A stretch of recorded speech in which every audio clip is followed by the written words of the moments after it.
Why is the shopping cart always in the top right of the screen? How do companies predict my purchases? Why do prices end in 9? Why do fast food companies use red and yellow in their logos? Why do restaurants always have one expensive menu item? Researchers, marketers, and very curious people seek the answers for how we make decisions and how we choose products. Clicksuasion finds the secrets that companies use and shares them with you. Why do I feel better when I bought the last remaining airline ticket? How do I make choices based on colors and fonts?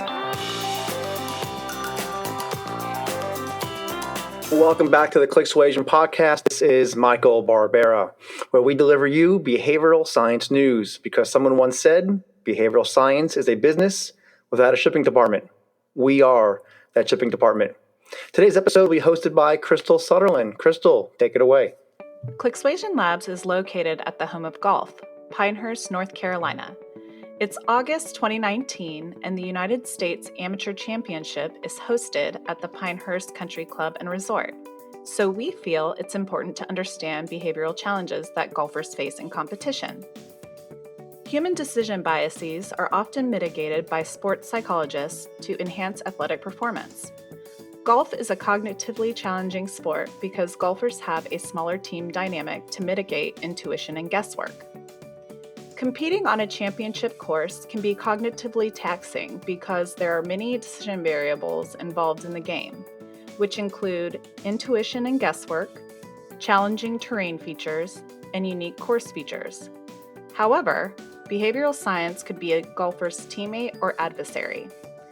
The hot hand fallacy is a widely accepted human bias, and most sports fans have been victims to this bias. The hot hand fallacy can be detrimental to a golfer's performance because the phenomenon could influence a person's expectation of a successful outcome from a recent hot streak or small sample size. This fallacy is likely to occur when golfers complete several amazing shots in a short period of time. This hot hand phenomenon could produce overconfidence during an athlete's hot streak.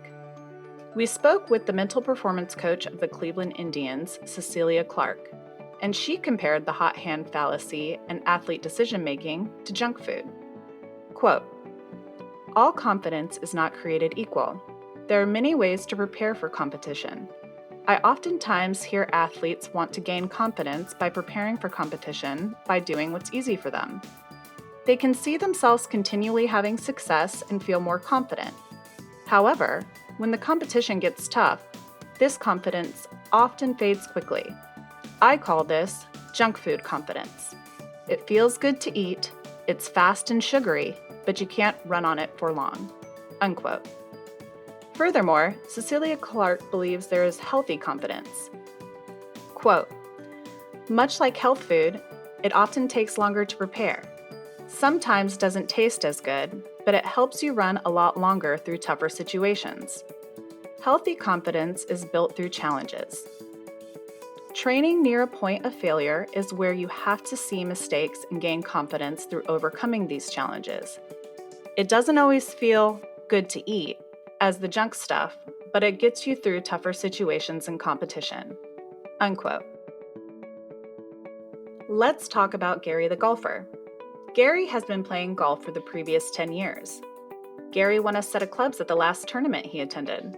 The new clubs are considered the best clubs in the game and likely to improve Gary's performance. During the next tournament, Gary decided to use his traditional clubs, which were slightly damaged from years of use. Gary knows, likes, and trusts his set of clubs because they were his father's clubs. Gary refused to deviate from the family golf clubs.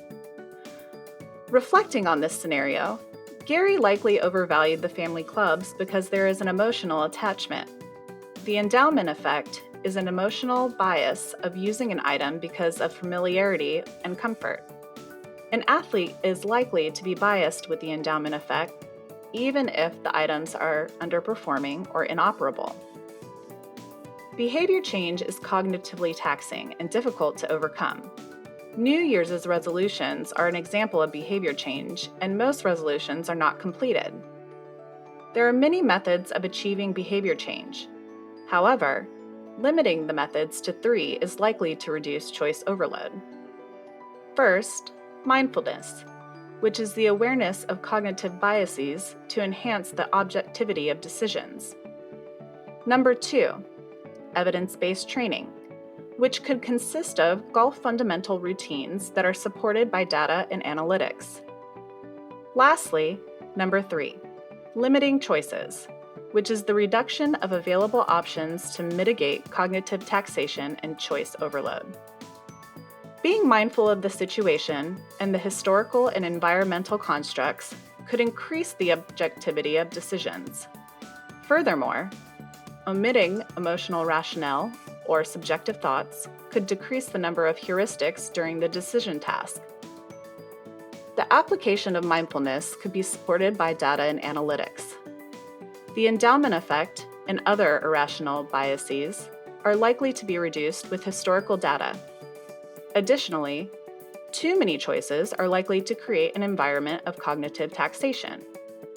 Whereas many choices might sound appealing, too many choices could quash the decision process, and the likeliness of indecision can significantly increase. There are many factors that could affect a golfer's performance during a tournament. Golf is a game of patience, skill, and control, and players should be physically and cognitively prepared to compete. Preparing the mind for competition includes many behavioral science and decision science constructs. However, simplicity is the foundation of behavior change. Lastly, when making decisions during a competition, manage your choices, be mindful, and be objective. This is Crystal Suetterlin, Clicksuasion Labs, Pinehurst, North Carolina. Thanks for listening to Clicksuasion. Subscribe to the podcast, read our research, and get in touch with us at clicksuasion.com. You can also find us on Twitter with the handle @Clicksuasion.